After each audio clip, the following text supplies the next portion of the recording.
이번 시간에는 이 주제의 마지막 강의로 한일 양국의 시민활동과 앞으로의 과제에 대해서 말씀드리도록 하겠습니다. 우선 한국에 앞서 더 일찍부터 더 오랫동안 활동해왔던 일본 지역을 소개하겠습니다. 1960년대에 강덕상 금병동 선생님이라는 제일조선인 1세 학자분들이 관동대 지진에 관한 자료집을 발간을 한 것이 거의 이제 출발이라고 할 수 있습니다. 그리고 70년대에는 지역에 기반한 연구 그리고 추도 운동이 하나둘씩 시작이 됐고요. 거기에 역사 또는 교육학 관련 각 학회, 연구회들이 참여하면서 거기에 힘이 훨씬 더 실어지게 됐습니다. 그리고 지역의 연구 추도 운동에는 그 지역에 있는 역사 교사분들, 선생님들께서 많이 참여를 하셨고요. 그러면서 이렇게 확대가 됐습니다. 그 결과로 지난 강의에서 그 육군 군복 제조 공장 터가 지금은 공원이 되었고 위령당과 그 도시 부흥 기념관이 들어섰다고 말씀드린 바 있는데요. 그곳에 조선인 희생자를 추도하는 추도비가 1973년에 세워졌습니다. 그리고 치바현 그 나라시노 수용소에서 군대가 민간인들에게 살해하도록 지시를 했던 그 곳이 있었던 치바현에서는 관동대진제와 조선인 희생자 추도 조사 실행위원회라는 단체가, 시민단체가 1978년에 설립됩니다. 이건 대표적인 거고요. 더 다른 지역의 작은 그런 규모, 그래서 그 마을 주민들의 증언을 녹취를 한다든가 현장 조사를 한다든가라는 것들이 70년대 중반 이후 여러 곳에서 진행이 됩니다. 1980년대에 들어서면 아라카와, 그러니까 도쿄 지역의 첫 번째 사례로 지난 강의 때 소개를 한 바 있는데요. 군대가 기관총으로 쏘았고 아직 살아있는 사람에게까지 불을 질러 태워 죽였다. 시체가 장작더미처럼 쌓여 있었다라는 증언이 남아있는 그곳입니다. 그 지역에 관동대진제 때 학살된 조선인 유고를 발굴 위령하는 모임이 1982년에 만들어졌고요. 실제로 아라카와 강변의 유해를 발굴하고자 시도는 했습니다만 발견을 하진 못했습니다. 그리고 80년대의 특징은 이런 각 지역의 시민단체들이 한국과 교류를 시작해서 한국으로 살아남아서 한국으로 돌아가서 아직 그때는 80년대니까 생존해 계셨던 분들을 직접 만나고 증언을 듣는 활동들이 시작됩니다. 90년대 들어서면은요, 이러한 각 단체가 각 지역에 있는 조사, 추도하는 시민단체와 학계의 연구 성과들을 일제히 모아서 관동대 지진 70주년 추모 집회가 1993년에 열립니다. 한국에서는 좀 보기 드문 형태일 수도 있으나 일본에서는요, 이러한 제주 4.3도 그렇고 이 관동대 지진도 그렇고 추모 집회, 연구 집회라는 이름으로 열리면 일부는 문화라고 해서 위령도 하고 무용을 하기도 하고 노래를 부르기도 하고 헌화를 하기도 하고 증언을 실제 듣기도 하고 이러한 그렇게 진행이 되고 2부는 완전히 학술 심포지움으로 발표하고 토론하는 것들을 한 날에 같이 하는 경우들이 있습니다. 이렇게 처음으로 70주년 집회가 열렸고요.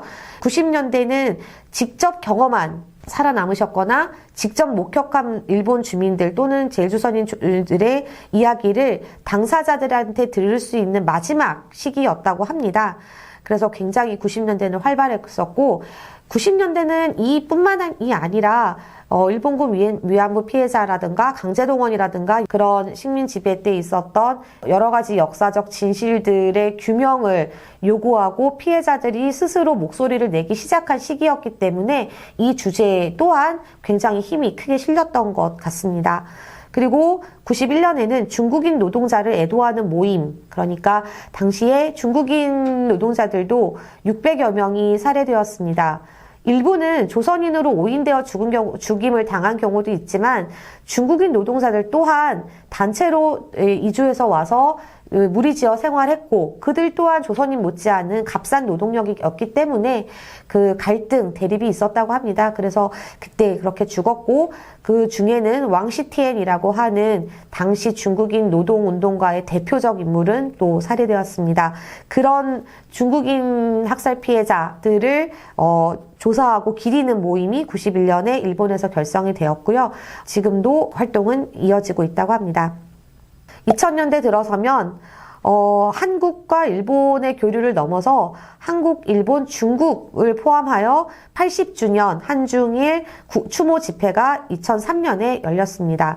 저도 이 80주년 추모 집회 때는 도쿄에서 유학 중이었기 때문에 이때부터 선생님들 이야기 듣고 들으러 따라다니고 했었는데요.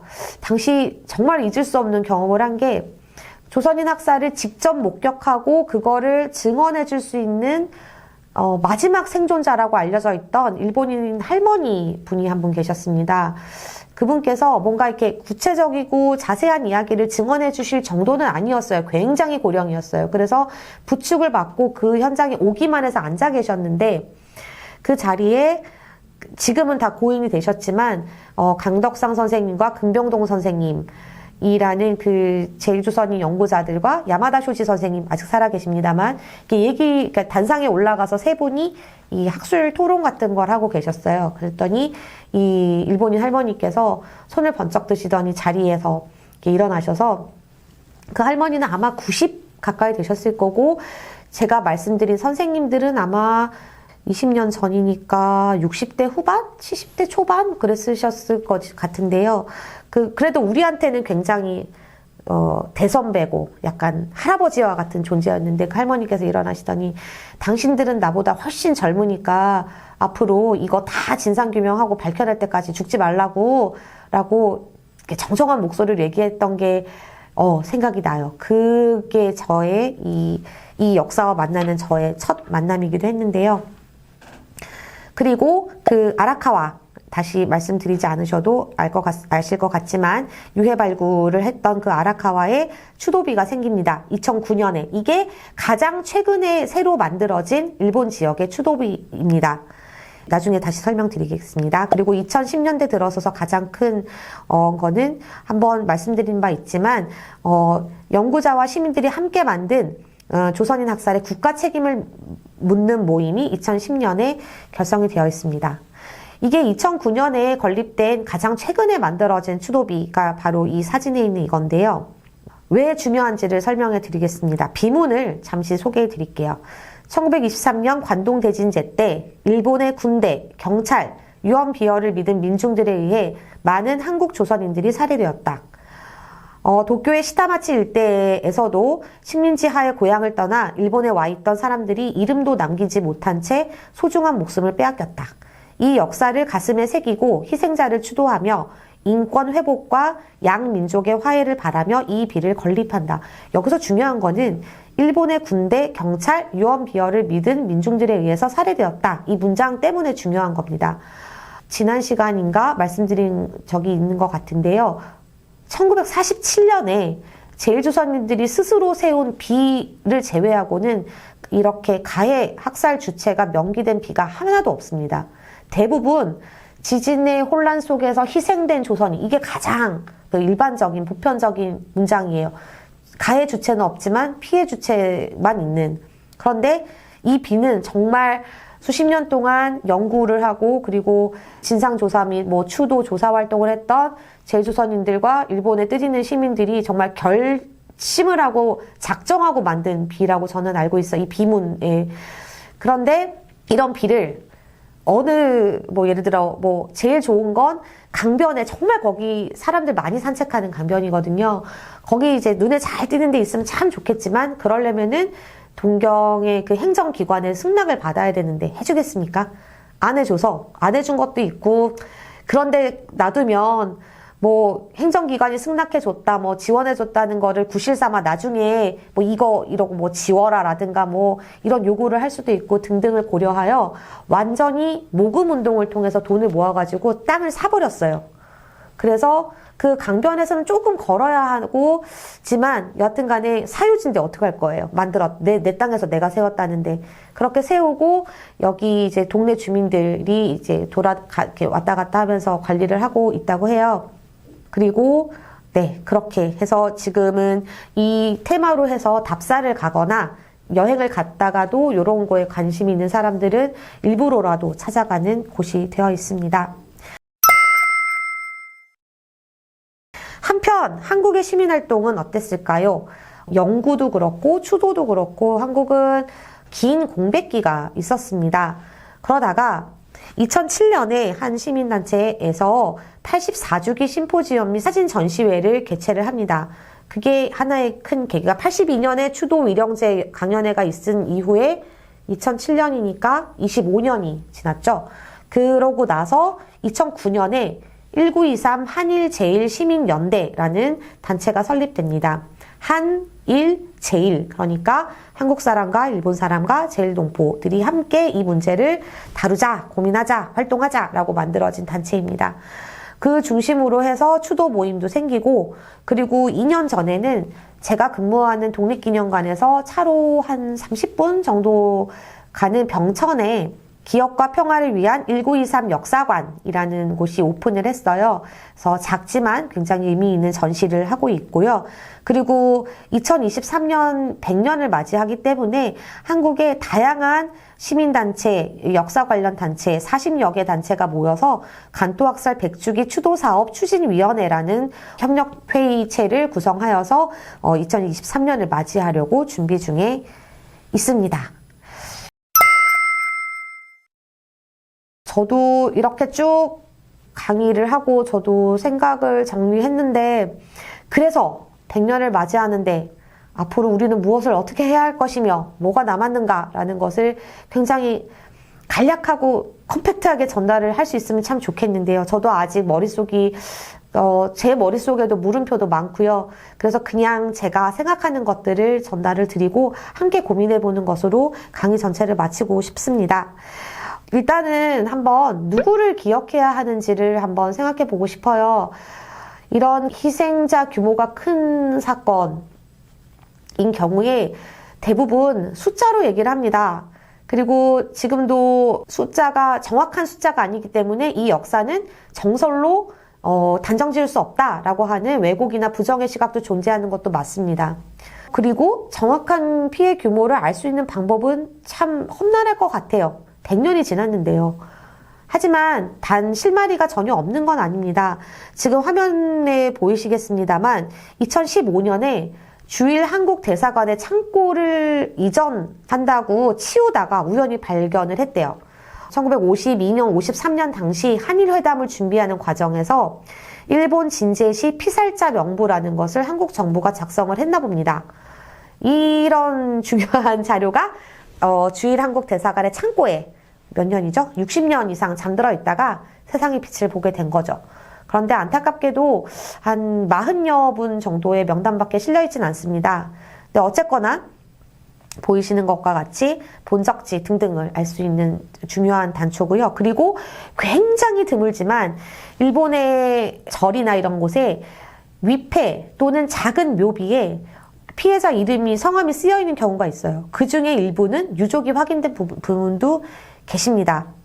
그래서 이런 한 사람, 그러니까 피해자 전체 규모를 밝히는 것도 어렵지만 동시에 그 한 분 한 분의 삶을 복원하고 마지막 순간을 복원해낸다는 거는 불가능에 가까울 것 같아요. 그렇지만 그럼에도 불구하고 그분들이 누구를 기억할까라고 했을 때 가장 중심에 서야 하지 않을까라고 생각합니다. 그냥 6천여 명 숫자로 그냥 퉁쳐서는 안 되는 한 사람 한 사람의 삶이 있다고 생각을 하고요. 그렇게 하나하나 복원해 나가는 거 다는 못하겠지만 그러는 게 역사학 그리고 역사를 좋아하시는 관심 있는 분들이 좀 관심을 가져줬으면 좋겠다라고 생각하는 부분입니다. 그리고 강의를 하면서 중국인에 대해서는 조금씩 말씀을 드렸는데요. 조선인 이외에 학살, 그러니까 단순히 화재나 건물 붕괴로 그렇게 해서 돌아가시는 게 아니라 사람이 고의로 살해해서 돌아가신 분들이 있습니다. 중국인뿐만이 아니라요. 일본 내의 소수자라고 할 수 있는 오키나와인이라든가 청각장애인도 굉장히 소수지만 살해당했습니다. 이유는 일단은 그 조선인 식별법을 통해서 이렇게 막 발음하기 힘든 거 시켜봤다 그랬잖아요. 근데 청각장애가 있으신 분들은 발음도 이제 그냥 그 청각장애가 없는 비장애인 일본 사람들과 같은 발음을 하지는 못하셨을 거예요. 그러면서 너 뭐야? 발음 어눌하네? 조선 사람이야? 이렇게 되기도 했고. 그리고 오키나와나 다른 지역의 출신자들도 있었어요. 그러니까 그들이 생각하는 기준에서의 매끄러운 표준어, 일본어가 아니었던 거죠. 그렇게 해서 오인되어 죽기도 했는데 그 오인이었지만 장애를 가지고 있거나 아니면 오키나와 같은 경우는 일본 내부의 식민지라고 할 그렇게 연구에서 말할 정도로 일본 내에서 배제되고 소외당하는 그리고 그런 차별받는 지역이었습니다. 그러니까 일본 내 소수자라고 할 수 있고요. 이런 학살 피해자들을 함께 생각을 해야 할 것 같습니다. 그리고 무엇보다 중요한 건 이 조선인 학살이라는 거는, 물론 다른 그 학살 피해자까지 포함을 해서 생각해보면 더더욱 명확해지지만, 식민주의와 근대 국민국가가 가지고 있는 또는 가질 수밖에 없는 필연적으로 폭력성을 가장 상징적으로 잘 드러내 보이는 전쟁이 아니잖아요. 적이 아닙니다. 그럼에도 불구하고 이렇게까지 된다는 거는 폭력성을 가장 잘 보여주는 사례라고 생각을 해요. 그래서 최근 들어 이 관동대 지진을 연구하는 그 선배 선생님들 가운데 이것을 뭐 명백히 국제적인 정의, 제노사이드로 규정을 지어야 한다. 그런데 이 학자들이 모여서 이러한 성격을 가지고 내용을 가졌으니 제노사이드라고 규정 짓자라고 한들 이게 그렇다고 무슨 국제법정에 이게 안건으로 올라가서 뭐 가해자 처벌을 되거나 뭔가가 보상이 이루어지거나 그건 또 별개의 문제인 것 같아요.